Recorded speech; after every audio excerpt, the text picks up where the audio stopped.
You are listening to Smart Women's Dating Podcast, episode number 16. Welcome to Smart Women's Dating Podcast. I am your host, certified life coach Lærke Nielsen, and I help smart, independent women attract the love they deeply desire without having to chase or settle. This podcast will give you the mindset tools and insights you need to finally crack the code to your love life. Are you ready? Then let's go!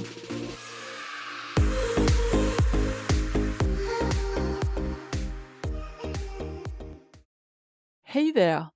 Welcome back to the podcast. Did you know that a feeling is just your body's reaction to a thought in your mind? That your feelings are felt in your body, but they are generated by your thinking. This week we're diving into one of the most exciting topics of life coaching and maybe even life in general. It's how we relate to our feelings. And my mission today is to help you become more emotionally available to yourself, because this will help you become immune to emotionally unavailable men, the players and the bread-crumbers. As you might have noticed, this is the third episode in a mini-serie of 3, and the first one was about the emotional available or unavailable man, how to know if a man is one or the other. The second one was about why you keep falling for the unavailable man, and then this one is going to be about your own emotional programming, available or unavailable, what it looks like from the inside, how you can practice becoming more emotionally available to yourself, and how this will change the way that you date and your relationship with yourself. So what is it about how we relate to our feelings? We all have a relationship with our feelings. We have so many feelings as human beings, and yet we don't know how to name them, we can't identify them, we don't know how to feel them. We try not to feel a large part of them. We don't trust them. We don't know why we feel them. We don't have a language to talk about them. We try to cut them out of our life, except when they're super positive, and even then we tell ourselves not to get caught in them. And we definitely believe that we should never let them guide us, and that we actually have a choice between feelings and rational thinking. But this was never correct. All your feelings are generated by thoughts. There is no contradiction. There is no this or that. It's always both, and you're always guided by a feeling, even when you think it's your mind and your rational thinking, because then it's the feeling that your rational thoughts are creating. And actually, neuroscience shows us that we are much more emotional beings than we are rational beings. Everything we do in life, everything, is motivated by how we believe is going to make us feel. The feeling of having a loving partner, having an exciting career, a beautiful house, a big family, making lots of money, making any dream come true. We are always driven by how we think it will feel to get there. And everything we shy away from is because how we fear it's going to make us feel. So many dreams are killed by the fear of how it might feel if we fail. So feelings are really everything, is probably the most important thing in life. And yet most of us have a very underdeveloped relationship with our feelings. Basically, every time I start working with a new client and we talk about a specific scenario in their life and I ask them what they felt, they always answer with a thought, and it's completely normal. We don't know the difference between thoughts and feelings. And then we get more educated in what a feeling is, and we start to be able to identify if we feel good or bad, positive or negative, happy or sad. But we still lack a language, we lack the nuances. Being connected with your feelings, able to tap into them, identify them, feel them, and use them to access a deeper understanding of your mind, that is coming from a very feminine energy. Which is of course one of the reasons why we're not very skilled at this in a masculine-dominated world. But it's not only feminine energy, it's also super smart. It's actually really intelligent to choose to learn that. Not only to make you immune to the breadcrumbers, but also to build a stronger and more compassionate relationship with yourself. So if you are this kind of woman who feels that you live most of your life in your head, I want to challenge you to start living just for a moment in your body. Start to really feel what's going on there.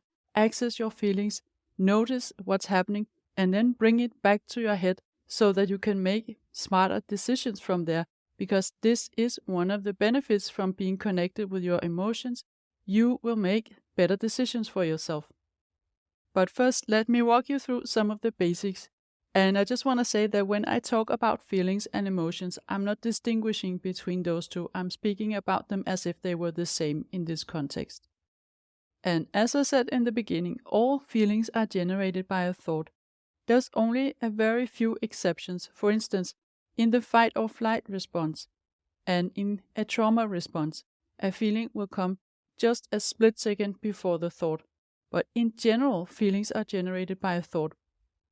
And it might not be a thought that we experience consciously, because a large portion of our thoughts are automatic. They are recycled.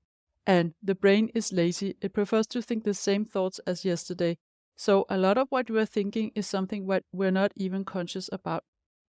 So sometimes we experience the feeling first and we don't really know what is the thought that created it. Why do I feel like this? And then we have to search for the thought. But there is always a thought behind it. And when I say thought, it's the same as the perception or the interpretation of circumstances, the meaning we give to what we see and experience. And that is, of course, always very individual. We experience the same circumstances differently. For instance, I might have a very negative thought about someone canceling an appointment with me, and therefore I feel disappointed. And if it was you, maybe you would have positive thoughts about it, because you didn't even want to meet the person anyway, so you would feel relieved. Our feelings, disappointed or relieved, were not due to the appointment being cancelled. It was due to the meaning we gave it. A thought is a sentence or a story in our mind. It's the meaning that we give to things. A feeling, on the other hand, is a vibration in our body. It's not felt by the brain, it's felt in our body. And the human body is built to feel a whole range of feelings. And feelings can be extremely uncomfortable, but they cannot actually harm us. Try to think of the most uncomfortable feeling you ever had. For many people, that would be shame. It's the feeling of, I am wrong, there's something wrong with me, I'm not good enough. Except no one ever knows what good enough really means, right? But it's not to be confused with guilt, which is, I did something wrong. Now try to think of all the things we do or don't do to avoid potentially feeling wrong. Fear of a negative feeling can completely take control of our life if we, for instance, hold ourselves back from pursuing a dream. But why are we so afraid of feeling something negative? Is it really that bad? A fun experiment that you can do is something my teacher and mentor Brooke Castillo has invented. Imagine you are at a party and I am the host, and I'm walking around among all the guests. I'm carrying a little tray, like the one you would have with hors d'oeuvre or a glass of champagne. Except on this tray, I have a number of different syringes, and they are all filled with different negative emotions that I can inject you with. So now you can choose between shame, fear, anxiety, embarrassment, anger, insecurity, jealousy, etc. And you get to feel it for 60 seconds. That's how long the product works. Imagine I was then to inject you with one of these, of your own choice, of course. Imagine what it would feel like in your body. Try to immerse yourself into how that feels to you. Where does this feeling sit? Is it in your solar plexus? Is it in your throat? Is it in your chest? Where is it? And is it warm or cold? Does it feel heavy or light? Try to imagine you were to describe this in a neutral, factual way, like a scientist who is observing yourself. And then ask yourself, was it really that bad? Is this really what's holding me back from doing all the things I want in life? When we open up to fully experiencing an emotion, it actually takes only around 90 seconds. 90 seconds, that's all. It's only when you resist it and push it away that it lingers for a long time. So now you know the basics, then what does it mean to be emotionally available or unavailable to yourself? If you are emotionally unavailable to yourself, here's what it could look like. You don't want to feel your negative feelings, so you push them away. You try to ignore them and pretend to yourself that everything is fine.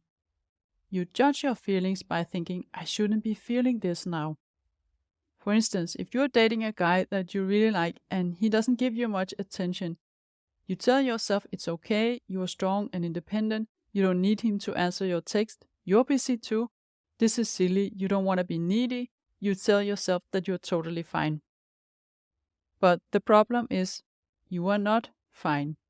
You feel unappreciated, you feel unseen, but you ignore that part of you who isn't content. That part of you doesn't get to have a voice. She just doesn't get your attention. You pretend that she doesn't exist and then you move on. So, can you see how by doing this, you are really mirroring what he's doing? You're mirroring that to yourself.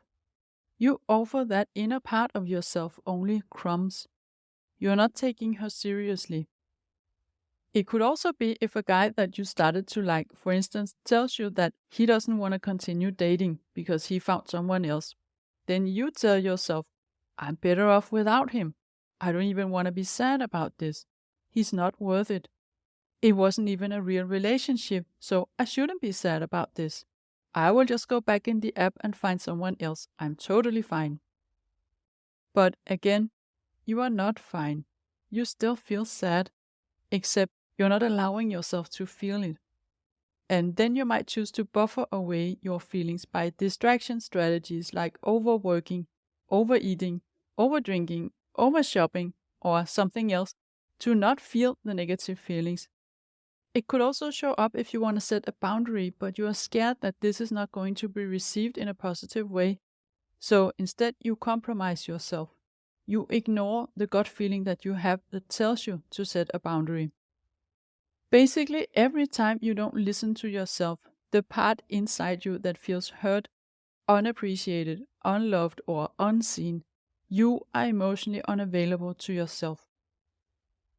Being emotionally available to yourself, on the other hand, means that you are open to feel all your feelings, also the difficult and undesirable ones. You don't try to push them aside or buffer them away. You can feel all of them without judging them, and you take them seriously but without giving them all your power. So, for instance, if you meet a guy who turns out to be a bread-crumber that doesn't offer you much attention, you notice that you feel unappreciated and disappointed. You connect with yourself and you listen to that feeling. You allow yourself to feel it. You acknowledge your feeling. So instead of telling yourself that you're fine and you don't need anything, you say, I'm disappointed. I feel unappreciated. I'm not getting what I want from this connection. Those feelings are valid. This is not a good situation for me. Or in the situation where the guy wants to stop dating you, instead of telling yourself that you shouldn't be feeling sad, you say, I'm sad because of the idea of a potential relationship with this guy. It's okay to be sad now. Even if he wasn't the right one for me, I still had the idea of a future together. So of course I'm sad. You allow negative feelings to be there as part of the human experience, but you also don't drown in them. You don't let them take control of you. You acknowledge them, you get curious about why you feel them, and then you decide what you want to do from there. So if you imagine your emotions being a group of small children inside yourself. Now, just follow me on this one because I think it can be very illustrative.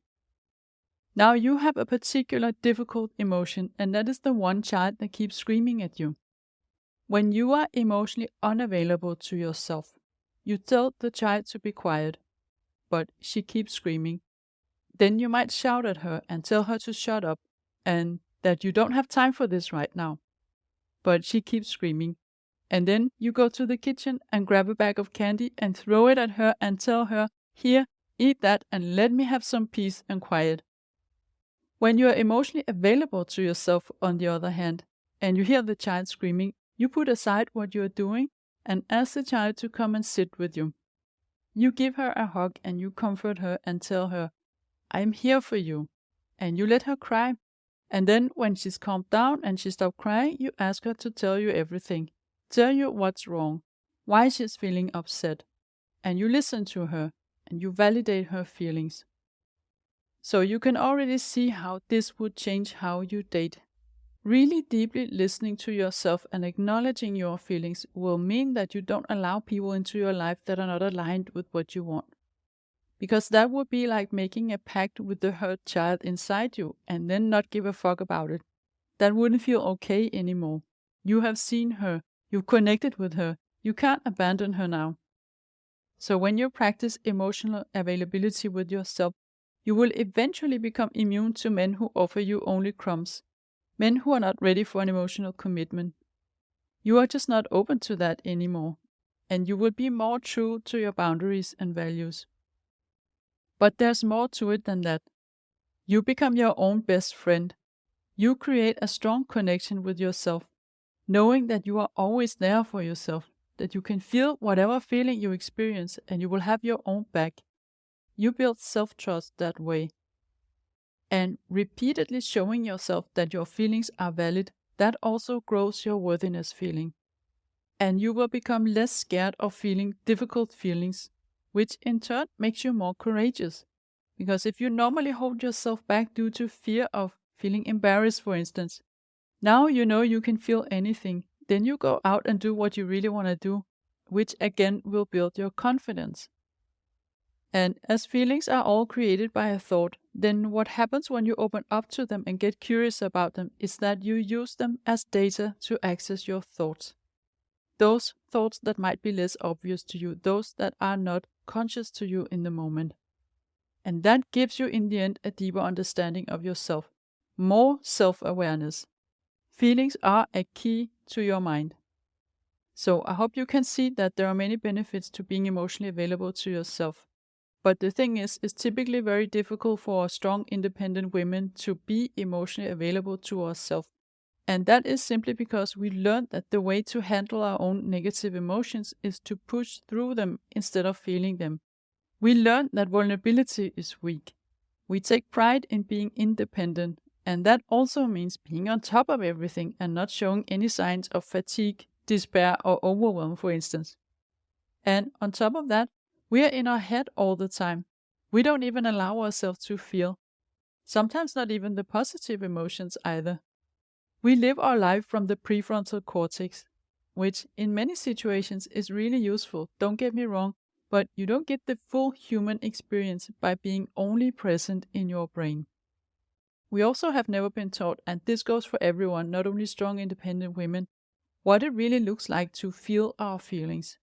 We think it means drowning in a tsunami of disappointment or anger, that we give away control of ourselves and that we might never be able to stop these strong negative emotions again, which is of course not true. When we have an experience that we can never stop a negative feeling, it's because we don't feel hurt. We need to feel validated in our pain. So when you listen to and give yourself understanding and compassion, you will be able to move out of the negative emotion. Like the moment you listen to and comfort the child, the screaming stops. So you won't get caught in endless negative emotions. So here at the end, I want to give you some inspiration to get started on connecting with yourself emotionally. You already have an idea of how to approach this from the example of imagining a negative emotion as a child. So whenever you feel something that's bothering you, whether that is insecurity, anxiety, fear, frustration, or another negative emotion, then take a moment and allow yourself to sit with it. Feel the feeling without judgment. Just notice how it feels in your body. Name it and let it be there without rushing it. Remind yourself that the feeling is always valid because it's created by a thought. There's nothing wrong with the feeling. It's here because of a thought. But the thought might be something you want to challenge. So get curious about why you feel like you do. What is the thought behind? Now, it's an important step to actually feel the feeling, not jump straight to intellectualizing it, naming it, analyzing it, and finding the thought behind. Because the step where you actually feel it, this is what's going to create that strong connection with yourself so that you don't jump straight back into the same again. this is the moment where you teach your subconscious that your feelings matter, that the hurt part of you matter.